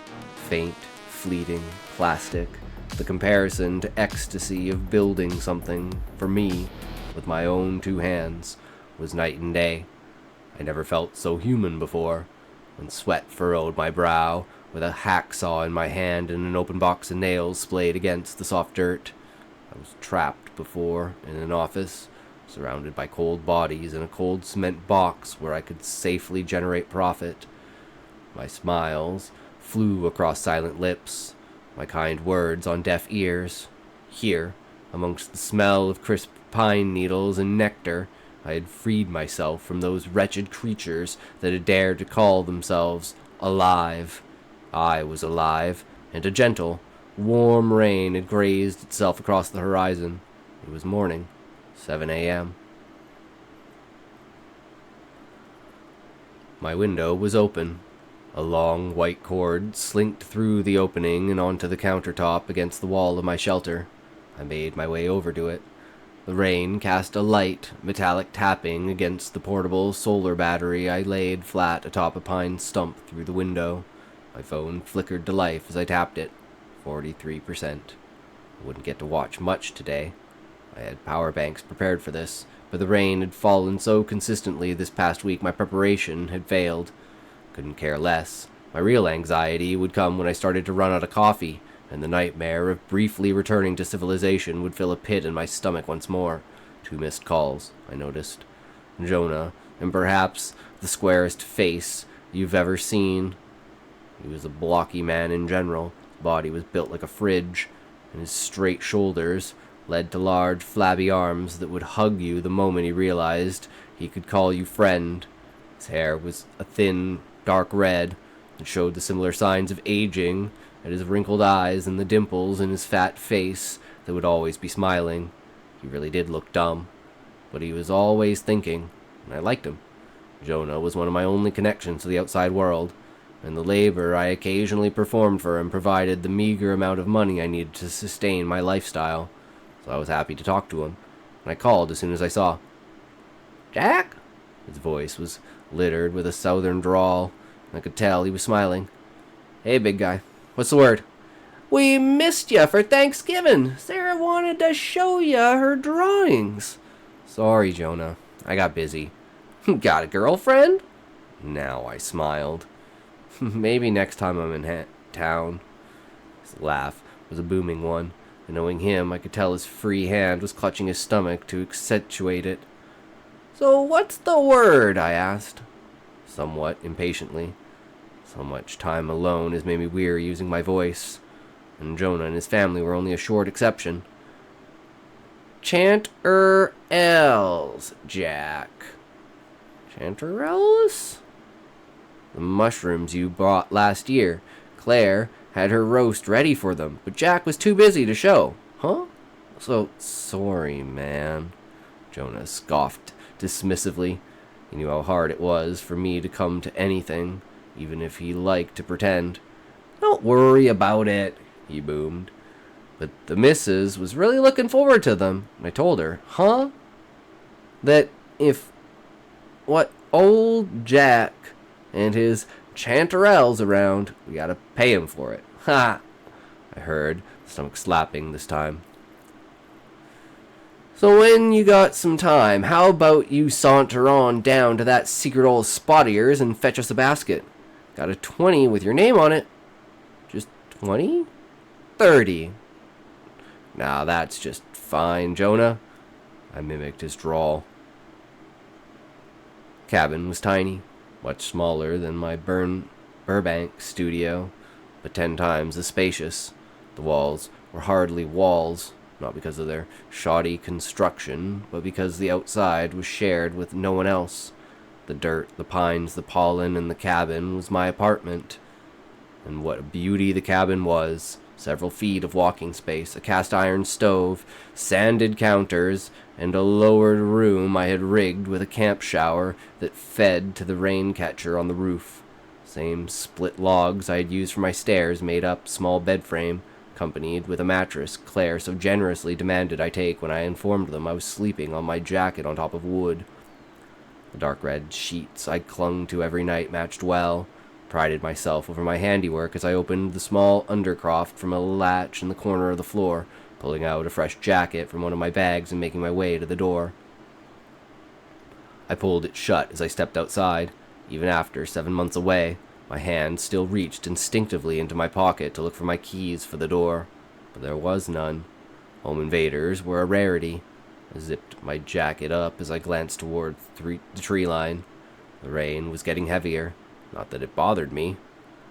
The air was sharp and biting as I approached the edge, prickling the skin of my exposed wrists above my gloves. A wind was whistling through the pines, mournful yet comforting gusts breathing renewal against my cheeks.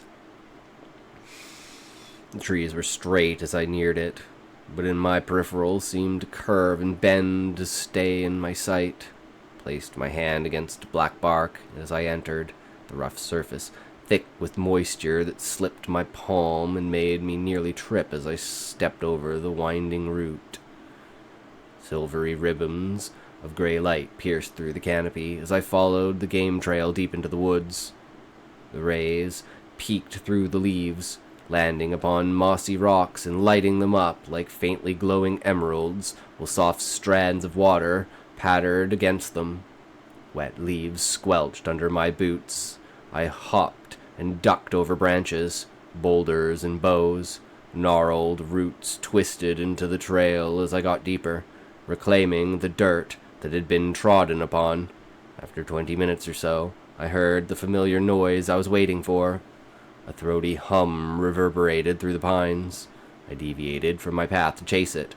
The dead brown leaves and dirt began to turn into a more lush green as I neared my prize.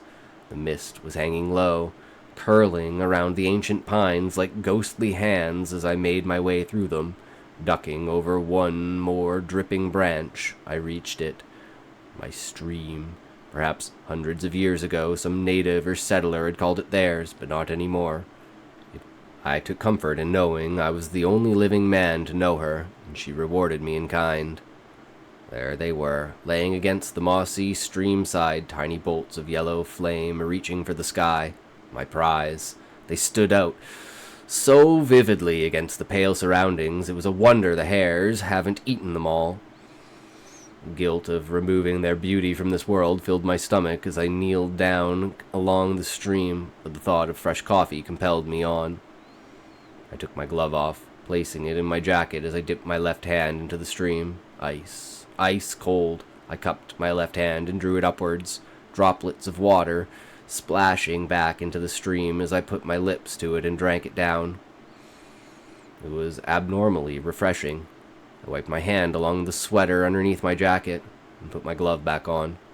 The chandeliers were ripe, and I stood back up to near one, before kneeling down again and gripping it between two gloved fingers. The moisture permeated them, and the squishiness made me toughen my grip as I went to retch it out. Snap! Twig broke. 50 feet away, my ears told me, and a big one. The forest fell deathly quiet. My breathing went sharp, and I went still as even the stream itself seemed to deafen from the sudden noise. No birds, no frogs, no water. Quiet. I glanced through the trees. Snap! 30 feet. Shadows lurched through the black pines.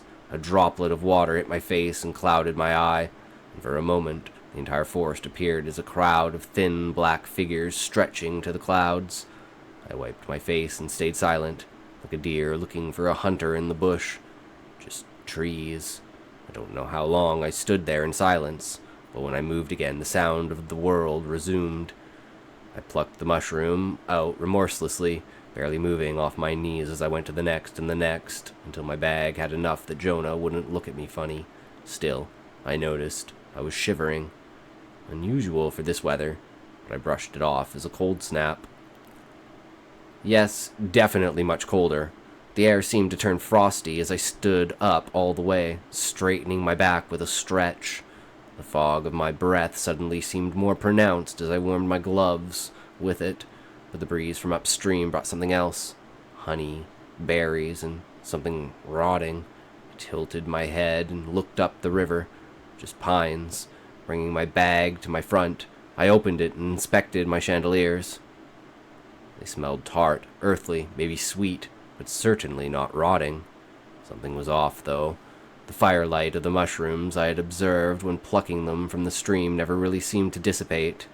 It was as if they were glowing from some luminescence under the darkness of my bag.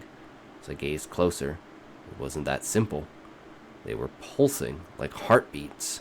My head drifted closer into the bag, until my entire vision were the mushrooms, glowing, beating, so faintly and subtly, I wanted to draw even closer to understand whether what I was seeing was real or just an imagination. Ba-dum, ba-dum, ba-dum. The chandeliers pulsated. Snap! Sound came across the stream. I dared not look behind me. I wasn't a superstitious man, and living alone in the woods had taught me that the things that went bump in the night were usually just rabbits and possums. But something felt so different. My pack seemed to beat quicker against my chest as I withdrew my head. I had to leave. I didn't know why, but I had to. I started walking, my feet trudging through the wet grass, seemingly not able to find the grip they once had on their way in. I slipped and stumbled against wet undergrowth as I gripped and pulled through the wet boughs, farther and farther away from my stream. I quickened my pace. The rain was heavier now, sharp, like silver needles, blurring my path and picking at my hood. A feeling of dread pierced me. The foliage was dense and unrecognizable as I prayed that the game trail was behind every bush, every pine. Looking back, I don't know why, such a sudden fear overtook me from such the sound of snapping twigs. But the ice that gripped my heart at that moment compelled me to return to my cabin as quickly as possible. Until I cleared the next layer of brush. I had no reason to be afraid. No trail, again, but rested on a low-hanging branch, perched a raven unlike any I'd ever seen. Top of his head was tufted, like a black jagged crown atop his head, giving him a regal presence as he stared. But it was how he stared that was the most alarming. The creature had whites in its eyes, highlighting the murky brown that made me freeze. His pupils were rectangular. The beast stood there, staring, head turned, looking at me straight in the eyes. The beating rain was incessant. I refused to blink under his gaze. "What?" I asked. To the non-sentient creature. He perched only 5 feet from me, and the tension between me and this thing cut the air like knives. "What?" I shouted at it. Those awful eyes turned to my right. I looked. Water pooled in puddles between the dark pines. Dead leaves floated in clusters. I looked back at the thing, and it was still gazing it that way. Snap! A twig broke from my left. My eyes instinctively darted to it. A shadow broke among the pines. A standing shadow that bended in with the rest, darting quickly between those that stood still. It moved soundlessly, leaving only a blur of mist in its wake. The hair on the back of my neck bristled and froze. Before I knew it, I was running, more like a shambling jog in the thicket. My boots clashed noisily against the puddles, spraying water that leapt all the way up to my knees as I covered my face with my right forearm, blinking constantly to try to free my vision. Branches clawed at my sleeves, and the smell of rotting fruit seemed to permeate through the forest. I spat rain. After what seemed like an eternity of my desperate scrambling, I tripped. The soft grass that hit my face certainly didn't feel that way. I laid there quietly, listening to the rain as my nose dug into mud. Finally, I looked up. A brown, twisting serpent clung to the floor. The trail. Bitter adrenaline shot into my veins as I quickly rose to my feet. Mud littered my jacket, and I saw it on my cheeks and my peripheral. I resumed the run, following the path quickly as the ground was easier to push myself through. It wasn't long before I saw what felt like heaven itself. The trees broke, and the mist that swirled through the pines seemed to dissipate at its edge. I crashed through, and instantly the air was soft and open again. What the hell was I even running from? A bird? Snaps had faded, but my heart was still pounding, and I tasted copper in my mouth. Putting my arm to my forehead once more, I searched my surroundings. The cabin was there, but something else was as well. A car was parked on my path, nose facing the cabin, both tires dug into the grass that had been no more than a shod of gravel for walking. I didn't even have a license. I approached cautiously. There, arms crossed, was a woman leaning against my window. Her hair was black, her eyes hazel, and her lips were pouty. I stared. She stared back at me, just like that goddamn bird. I walked in silence towards the rail, looking up at her until I neared the split depths. Finally, she spoke. "So this is what you do now." I looked down. My jacket was caked in mud. Strips of wet grass clung to my hair and stuck to my cheek. My nose was covered. "I got lost," I stammered. She scoffed, rolling her eyes and tightening her arms closer to her chest. I felt the disappointment in her as she looked me up and down. "What are you even doing here?" she asked in a sigh. I sighed too. "Do you want to come in?" I climbed the steps in silence. I could feel her watching me. I wanted to tell her to leave, that she didn't belong here, that her cropped jacket was stupid and impractical, but instead, I pulled at the latch and opened the door. She took a peek inside, stood there for a few moments, and then went in. I went in after her. The moment I latched the door, the sound of the rain fled, and the constant ringing of my ear finally leaving me at peace. I leaned against the logs and breathed deep. I was so glad to be indoors and not being pelted by water. I had completely forgotten the woman sauntering around my kitchen, picking up on my one pot in her hand and inspecting the bottom of it, while her other traced along my countertop. She took a few steps to the other wall, bending down and opening the stove door with her long nails. I looked at her dismissively.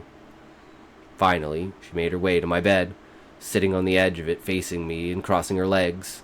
I placed my pack on the ground next to the door. She looked up at me with a smile that would almost come off as polite if her eyes moved with it at all. "So, this is what you do now." I sighed again, walking past her towards the slump in the corner of the room. I turned on the camp shower and felt the cold rainwater hit my face once more. I wiped with both my palms, retching the mud and grass off my face before forcibly pushing it off my jacket. It clumped together in the dirt floor of the hole. She didn't say anything else, and I was the first to speak as I buried my face into a soft towel I had on the next shelf to me. "Do you want coffee?" She scoffed again. Annoying, I thought. So annoying. She looked around the room again, before looking at me puzzlingly. "Is this about Mom?" she asked. I rolled my eyes. Grabbing the pot, she scrutinized and turning the camp shower again, filling it near the brim before shoving it into the stove, kneeling down and retrieving a lighter from the top to light the tinder I had already prepared. The fire brought warmth to the room that my sister could never hope to achieve. "Mom didn't even care about us," I retorted. "So then why do this?" She put her palms up and looked around to make a point. "I like it here." I stared at the fire. "You don't even have air conditioning." "You're so stupid," I argued. I stood up, facing her with the fire at my back as I took off my jacket and placed it on the ground next to the flames. "Is that why you drove all the way out here? To make fun of me? How did you even find this place?" She smiled and turned up her chin at me. "Your car was used a few months at that market down the road. All it took was a few questions before I found that fat guy. He your family now?" "He's a friend." "Oh, I know. Believe me, it took only about 2 minutes before he invited me to dinner." I didn't respond, and that must have angered her. She snapped, clapping her hands together. Stop dodging my questions. What are you doing out here? Playing Survivor in the woods? What's wrong with you? First I hear you get a promotion to middle management, and then next I hear you quit, and then your phone is off and... I zoned out. She trailed on with countless questions about my absence. I wrapped my hand around the same towel as she pattered on and retrieved my pot of boiling water from the stove, and dripped it through my primitive filter and through the ground beans into 2 cups, then brought it to her as she was still talking. She didn't react, so I placed it on the shelf next to my bed and sat down on a crude chair next to the fire. She stopped talking as I finally responded. It wasn't about Mom. I hated my life. I was late every fucking morning because I couldn't get out of bed. I was miserable. Didn't you notice? Every single day. Same fucking thing. How do you live like that? She stared at me for a moment with those annoying hazel eyes and shrugged.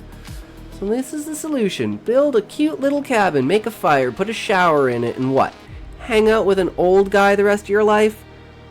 I'm going to find you dead here one day. Probably. She stood up. Her fists clenched as her nails dug into her own skin. I saw the anger and feeling of betrayal in her eyes as I stared blankly. Steam rose from her lonely cup. Well, go die then. See if I care.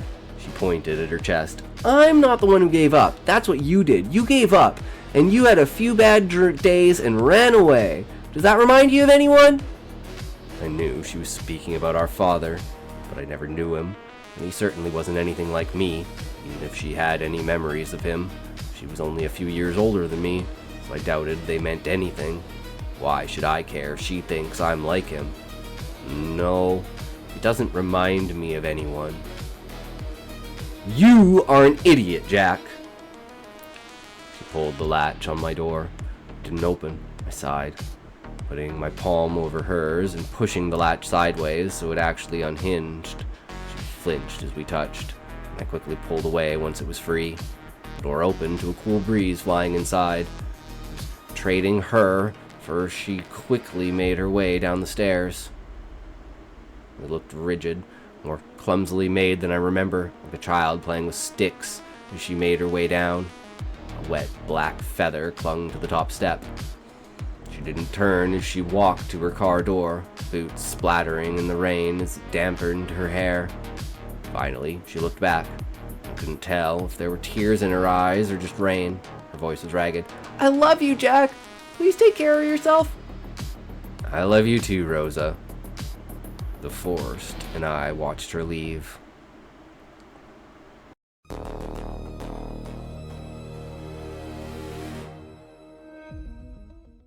Thank you for listening. Do not forget to like, comment, and subscribe. The blue might catch up to you if you do not. Be sure to check out more blue horror stories.